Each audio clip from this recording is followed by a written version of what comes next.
انسان جو اپنے بیٹے کو وصیت کرتا ہے وہ اس کے تجربات کا نچوڑ ہوتی ہے اور کمال محبت کے ساتھ اس کی سراسر بھلائی مقصود ہوتی ہے، اور باپ وہ وصیت اپنے بیٹے کو کرتا ہے۔ اور یہاں وصیت کرنے سے قبل کتنے پیار بھرے انداز میں، یا بنیا، اے میرے پیارے بیٹے، احفظ انی اربعن و اربعن، میں تمہیں 4 چیزیں بیان کرتا ہوں اور 4 چیزیں اس کے ساتھ جڑی ہوئی ہیں، تو یہ 8 چیزیں تم یاد کر لو۔ لا یضرک ما عملت معہن، اگر یہ تیرے عمل کا حصہ بن جائیں تمہیں زندگی میں کبھی نقصان نہیں ہوگا، زندگی میں تم شر سے بچے رہو گے، برائی سے بچے رہو گے، نقصان سے بچے رہو گے، تمہارا باطن تمہارا ظاہر اچھا رہے گا اگر ان 4 چیزوں کو 4 چیزوں کے ساتھ جوڑ کر کے اپنے عمل کا حصہ بنا لو۔ فرمایا ان اغنى الغناء العقل، سب سے بڑا غنا، سب سے بڑی دولت مندی، سب سے بڑی ثروت عقل ہے۔ اگر کسی کو عقل کا رزق دیا گیا ہے تو وہ سب سے بڑا دولت مند ہے۔ اگر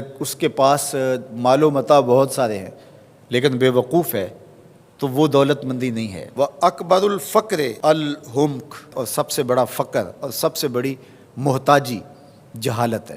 سب سے بڑی دولت مندی عقل ہے، اور سب سے بڑی غربت، سب سے بڑی غریبی اور سب سے بڑا فقر اور محتاجی بے وقوفی ہے۔ وَأَوْحَشَ الْوَحْشَةُ الْعُجْبُ، اور سب سے بڑی وحشت تنہائی عجب ہے، خود پسندی ہے، اپنے آپ کو دیکھنا کہ میں بہت کچھ ہوں۔ جو شخص اپنے آپ کو دیکھتا رہتا ہے اور وقت اپنے آپ کو ہی لوگوں کے سامنے پیش کرتا رہتا ہے بنا سنوار کے، وہ تنہا ہو جاتا ہے۔ لوگ اس کی ان خوبیوں کا بھی انکار کر دیتے ہیں جو خوبیاں واقعتاً اس کے اندر موجود ہوتی ہیں۔ اگر پاؤ ہے تو اپنے آپ کو سیر نہ بتاؤ، لوگ پاؤ کا بھی انکار کر دیں گے۔ تو جو جس حالت میں ہو وہی حالت لوگوں کے سامنے ہونی چاہیے، بلکہ اس سے اگر کم ہو۔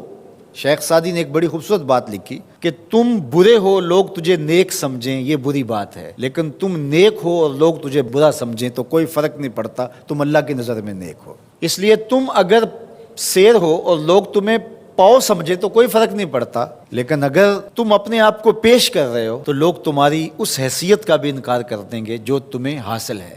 وَأَكْرَمُ الْحَسَبِ حُسْنُ الْخُلُقِ، سب سے اچھا جو حسب و نسب ہے وہ کیا ہے؟ میں فلاں ہوتا ہوں، میں فلاں ہوتا ہوں، میں فلاں کا بیٹا ہوں، فلاں قبیلے سے میرا تعلق ہے، میرا باپ بڑا امیر کبیر تھا۔ اپنا حسب نامہ اس طرح لوگ پیش کرتے ہیں، مجھے جانتے ہو کہ میں فلاں ابن فلاں ہوں۔ سیدنا علی المرتضیٰ فرماتے ہیں بہترین جو حسب ہے جو آپ پیش کرتے ہیں وہ کیا ہے؟ حسن الخلق، تمہارے اخلاق کیسے ہیں، تمہارا خلق گواہی دے گا کہ تم اچھے خاندان کے چشم و چراغ۔ مشکاست کے خود ببوئت نہ کہ عطار بگوئت۔ فارسی کا ایک مقولہ ہے کہ خوشبو وہ ہوتی ہے جو خود بتائے کہ میں خوشبو ہوں۔ خوشبو بیچنے والا بتاتا پھر ذرا سونگ کے دیکھیے یہ بڑی اچھی خوشبو ہے، ذرا سونگیے، کہا یہ بتانے کی ضرورت نہیں۔ حضرت علی المرتضیٰ فرماتے ہیں تمہارے خلق کی خوشبو سے لوگ سمجھ جائیں گے یہ کون ہے، تمہارے اخلاق اتنے اچھے ہوں کہ لوگ پہچان جائیں تم کون ہے۔ تو بہترین حسب و نسب کیا ہے؟ اپنے بیٹے حضرت امام حسن رضی اللہ تعالیٰ عنہ کو بتا رہے ہیں، مجھے بتائیے امام حسن سے بہتر نسب اور حسب کس کا ہو سکتا ہے؟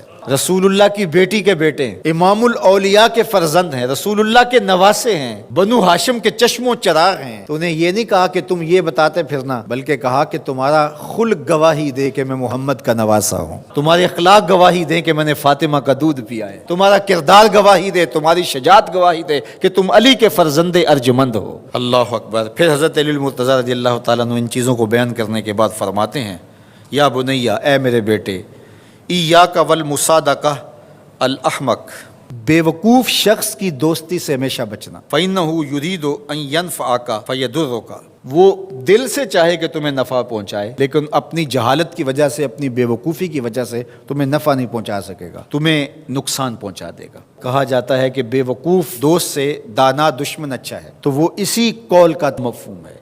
آپ نے اپنے بیٹے حسن کو یہ نصیحت کی، یہ نصیحت پلے باندھنے، اور کبھی بھی جاہل اور بے وقوف سے دوستی نہ رکھیں، اس سے رویہ اچھا رکھیں، سلوک اچھا کریں، اس کے لیے خیر کا ذریعہ بنیں آپ۔ یہ مطلب نہیں کہ بے وقوف کو آپ سلام بھی نہ کریں، لیکن دوستی، اعتماد آپ اس پہ نہیں کر سکتے۔ وَإِيَّاكَ وَمُصَادِقَةَ الْبَخِيلِ، اور بخیل سے کبھی بھی دوستی نہ لگانا۔ فَإِنَّهُ يَبْعُدُ عَنْكَ أَحْوَجَ مَا تَكُونُ إِلَيْهِ، اس لیے کہ جب تجھے انتہائی ضرورت کا وقت آئے گا تو وہ تجھ سے دور ہٹ جائے گا، اور تو اس پہ توقع لگائے ہوئے ہوگا کہ میرا دوست ہے اور اوکھے ویلے میرے کام آئے گا، لیکن اوکھے ویلے وہ کام نہیں آئے گا۔ تو بخیل سے دوستی کا رب نہیں رکھنا۔ وَإِيَّاكَ وَمُصَادَقَةَ الْفَاجِرِ، بدکار شخص سے کبھی دوستی نہ رکھ، برے شخص سے کبھی دوستی کا رشتہ نہ جوڑنا۔